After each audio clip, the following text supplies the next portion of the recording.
There's a pattern. As it turns out, all the great and inspiring leaders and organizations in the world, whether it's Apple or Martin Luther King or the Wright brothers, they all think, act, and communicate the exact same way, and it's the complete opposite to everyone else. All I did was codify it. And it's probably the world's simplest idea.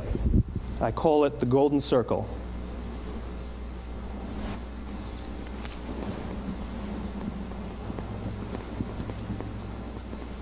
Why, how, what? This little idea explains why some organizations and some leaders are able to inspire where others aren't. Let me define the terms really quickly. Every single person, every single organization on the planet knows what they do, 100%. Some know how they do it, whether you call it your differentiating value proposition or your proprietary process or your USP. But very, very few people or organizations know why they do what they do. And by why, I don't mean to make a profit.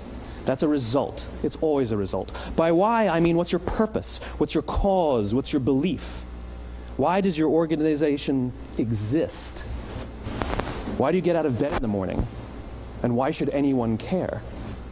Well, as a result, the way we think, the way we act, the way we communicate is from the outside in. It's obvious. We go from the clearest thing to the fuzziest thing.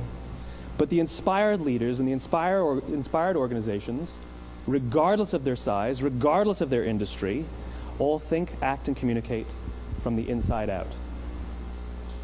Let me give you an example. I use Apple because they're easy to understand and everybody gets it. If Apple were like everyone else, a marketing message from them might sound like this. We make great computers.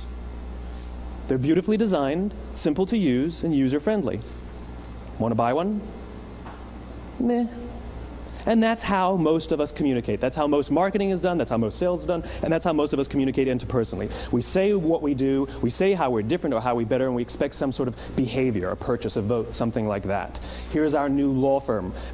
We have the best lawyers with the biggest clients. We have, we always perform for our clients, do business with us. Here's our new car. It gets great gas mileage. It has, leather seats. Buy our car. But it's uninspiring. Here's how Apple actually communicates. Everything we do, we believe in challenging the status quo. We believe in thinking differently. The way we challenge the status quo is by making our products beautifully designed, simple to use, and user-friendly. We just happen to make great computers. Want to buy one? Totally different, right? You're ready to buy a computer from me. All I did was reverse the order of the information. What it proves to us is that people don't buy what you do, people buy why you do it. People don't buy what you do, they buy why you do it. This explains why every single person in this room is perfectly comfortable buying a computer from Apple.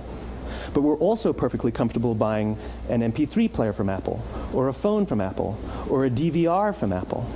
But as I said before, Apple's just a computer company. There's nothing that distinguishes them structurally from any of their competitors. Their competitors are all equally qualified to make all of these products. In fact, they tried. A few years ago, Gateway came out with flat-screen TVs.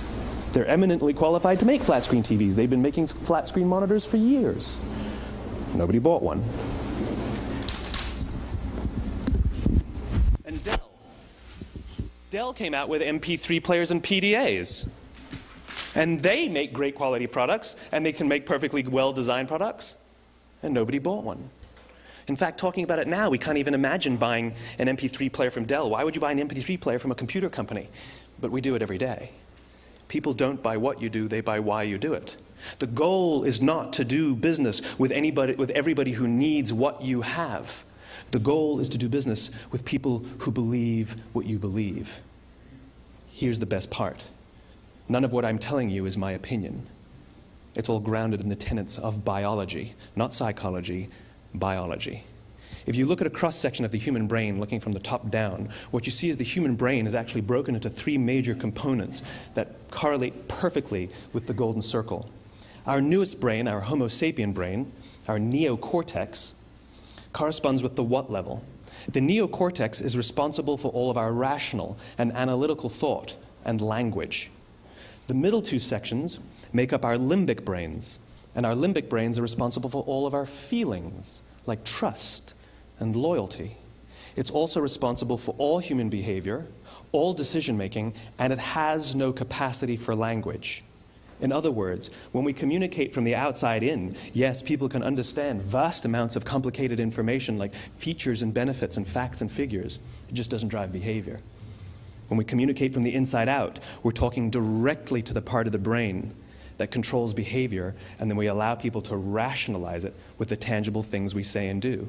This is where gut decisions come from. You know, sometimes you can give somebody all the facts and your figures, and they say, I know what all the facts and details say, but it just doesn't feel right. Why would we use that verb? It doesn't feel right. Because the part of the brain that controls decision-making doesn't control language. And the best we can muster up is, I don't know, it just doesn't feel right.